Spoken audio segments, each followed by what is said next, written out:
Hi there, I'm Carolyn Weir with Skysetter Mobiles, and I'm going to take a moment today to talk about my processes for creating the resin pieces for my mobiles.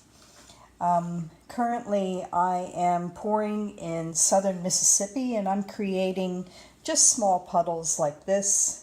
And they're thin pieces, and the reason that I want them thin is so that they remain lightweight, so that my mobiles will move easily. So the challenge with being in southern Mississippi is the fact that our temperatures are way above 70 to 78 degrees, and our humidity is through the roof. So I poured this on Tuesday, and pretty cool backside, front side. And today is Saturday, and it is still extremely flexible. I use Artresin to pour my puddles right now. I'm considering changing my resin, but I've got to do a lot more experimentation on that. This piece here was poured about 2.5 weeks ago, and it is beginning to harden up quite a bit. It's taking a lot for me to be able to bend it. It's also a bit thicker. This one was poured about 1.5 weeks ago, and it is part of the group that was featured in my Kinetic Mobile series that was shown on Resin Worldwide and Instagram. And this one is still flexible, but not as flexible as the other. This is about 1.5 weeks out. So I'm having some hardening issues, but not that badly. It's, would I call it more than anything patience issues? Yes. Okay, I'll be right back with some other information. All right, so I'm back, and I wanted to tell you a little bit about what I have tried to pour in and on first, and the reasons that I have done these things. As we know, using plastic like this and having our drips puddle onto that, it comes off really easily. But what you don't think about is the fact that you're going to have to torch the drips. And if you're torching it on this material, you are going to melt the material, or you are going to heat it up to a point where it is going to actually become part of the resin. So the first thing that I tried was a plain old cake mold. It's a silicone cake mold, and this worked out fairly well. But the challenge with it was I ended up having a matte finish to the back, and I guess this is a little difficult to show you in video. I'm going to turn on a flashlight and see if that works. And see, it's got a matte finish on the back and a gloss finish on the front. Well, my pieces are seen both from the back and the front, so I want a gloss finish on both sides. Yes, I'm kind of picky. So the first thing that I tried was I tried pouring on high-density polyethylene. Excuse the puddles of mud, literally. And this is another lesson. So with high-density polyethylene, I was sure that it would pop right off. It's a plastic. But unfortunately, it takes quite a bit. This has been curing since Tuesday. Today is Saturday. And it's finally beginning to come off a little bit, but I also tear it off. So this doesn't work as well for me unless I'm really patient. And this is also a great lesson for, what do I want to call it? Dirty pours, with pouring just small puddles. What happens with dirty pours and pouring small puddles is you're taking your cup and you're pouring it over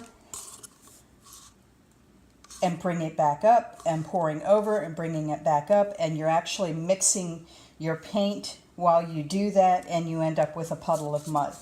Of course, the gold pieces that you see here were extra things that were left over in other cups, so I just added them to it. These will end up being my investigation pieces from now on. So here we go. I was able to actually, as you can see here, have a nice shiny side on one, and shiny side on the other. So that's the way I want to go. I want to make sure that my surface is absolutely smooth and clean like glass. So I'm now considering pouring on other materials, and the next material that I'm pouring on is called a grill mat, and this is it here. And the grill mat worked out really well. Let me get rid of some of these pieces. It actually worked out to the point where I still have a nice shiny side on one and the other. Although you can see the back side has a little bit of texture, I still get a nice flash. So I'm happy with that. I'm okay with that. Would I like it mirror finish? Yes, but I'm not so worried about it. The other thought is to actually take a piece of glass and apply some silicone spray like Molykote. So I'm going to be trying that today, and I'm also going to be trying out this silicone mat here.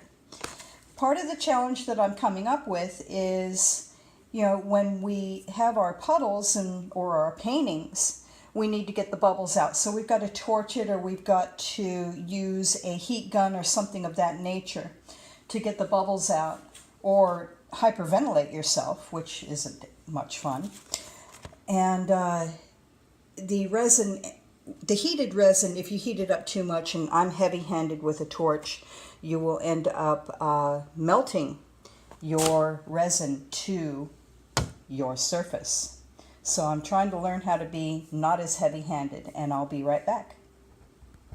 Okay, so I'm fairly certain that the silicone mat, the Silpat, that's going to peel right off, and I just need to be not as heavy-handed with my torch. So I will be trying that today, and I'll be doing another video in the future, part 2, that shows me removing the pieces from this mat. I'm also going to try high-density polyethylene again, because I love this glass mirror finish that it comes up with. So what I'm doing is I'm going to go ahead and spray my Molykote on it, and not much. And when you spray a silicone spray onto something, I'm told that you need to let it dry, and then you go ahead and, for lack of a better word, polish it onto the surface that you're working with. So that's what I'm going to do here. And if I'm really, really lucky, this is going to work, and this will also be in, the reveal of this piece will be in video part 2, which will be in a couple days. I'll be right back. Okay, so briefly I wanted to show you what colors and things I'll be working with today.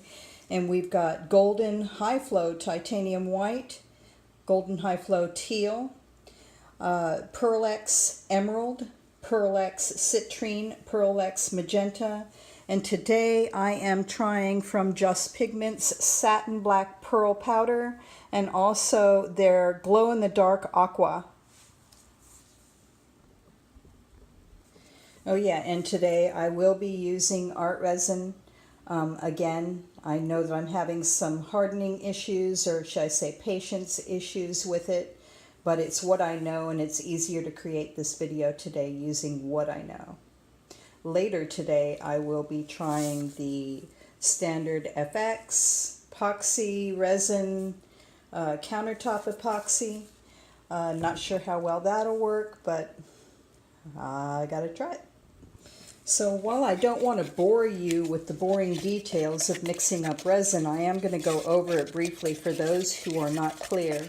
Artresin is a 1-to-1 pouring ratio, which means that you are going to put 1 part hardener and 1 part resin, meaning I've just poured 4 ounces of hardener and 4 ounces of resin in this cup, and I am now mixing it for 3 minutes. I'm making sure that I am scraping the sides and doing all of that those things that we do to make sure that our resin is mixed properly. We do it for 3 minutes and I'll be right back. All right, so I'm back. And I had, excuse the noise, I'm going to move my chair over.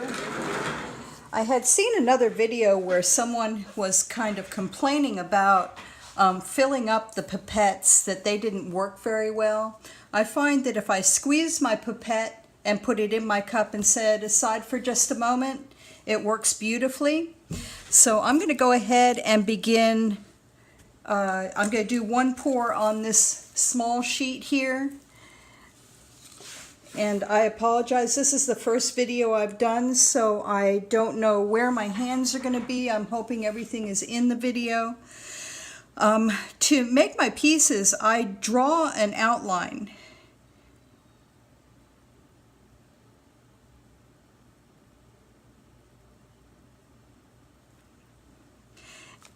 Squeeze the pipette, put it back in the cup. You'll come back to the cup later, so it's going to fill itself up while you're working with other colors. And then I go ahead and I add more color to the inside of whatever I'm working on, filling that without overfilling it. And as you might know from pouring paintings, that can be a real tricky project there. So I'm just going to go ahead and fill this in.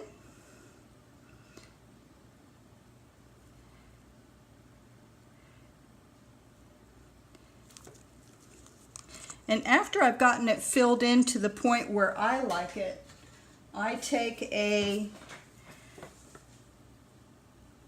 tongue depressor, popsicle stick, whatever you might call it in your country,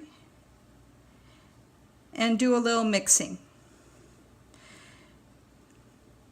And it's kind of the same thing that you would get if you threw a blow dryer on there or torch the heck out of it.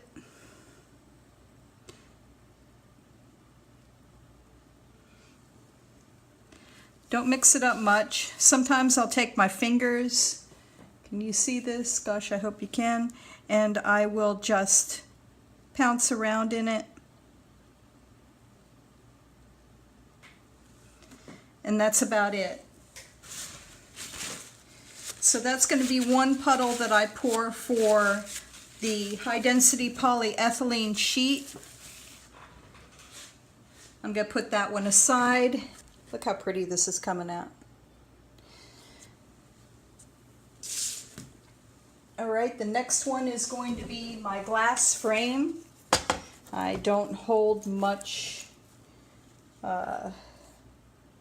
I don't think it's going to work well. I think the resin is going to go ahead and stick to the glass, but whatever. I'm willing to try it. So this one I'm going to go ahead and pour a little larger puddle, because if I'm going to try it, I'm going to try it all the way. You know, do you have to outline? No, of course not. The white, be exact, I'm going to go ahead and add a white line on the outside of this. Now, something I was thinking about, and I think I'll try it with this glass and it might work well. I saw somebody talking about geodes today, or not talking about, but I saw a video and somebody had commented, how do you keep it from running together, especially with art resin? And I'm wondering if you don't want to do a pour by itself, creating some stringers for your geode, and then go ahead and use these dried pieces to create your paintings, to create a dam between the resin colors that you're working with. Just a thought, an idea. You never know. I wonder what this glow in the dark's going to show up like, huh? I guess if I mix it up with too many other pigments, it's probably not going to show up great at all. It is pretty transparent. Trying to show you, can't. There we go. Have I mentioned I've never done a video before? Anyway, I'm going to throw some black in here, and remember I squeeze that pipette before I put it back in the cup, and that way it refills itself while I'm using another color.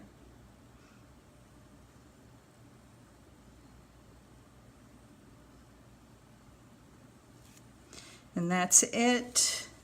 I do know from experience if I put any more in this piece, it's just going to spread out and probably hit something else in the neighborhood, so I'm not going to do that. And go ahead and mix a little bit.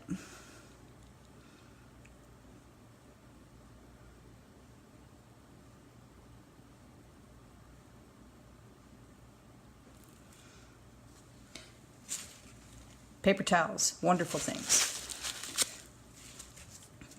Then I'm going to torch, which I didn't do on that other test piece, but I'll do in just a moment. Go ahead and torch my stringer. And again, it's just an idea for if you want to create a painting where you have defined edges, kind of like a stained glass. Think about trying to pour some stringers and then using that on your board. Wouldn't that be cool?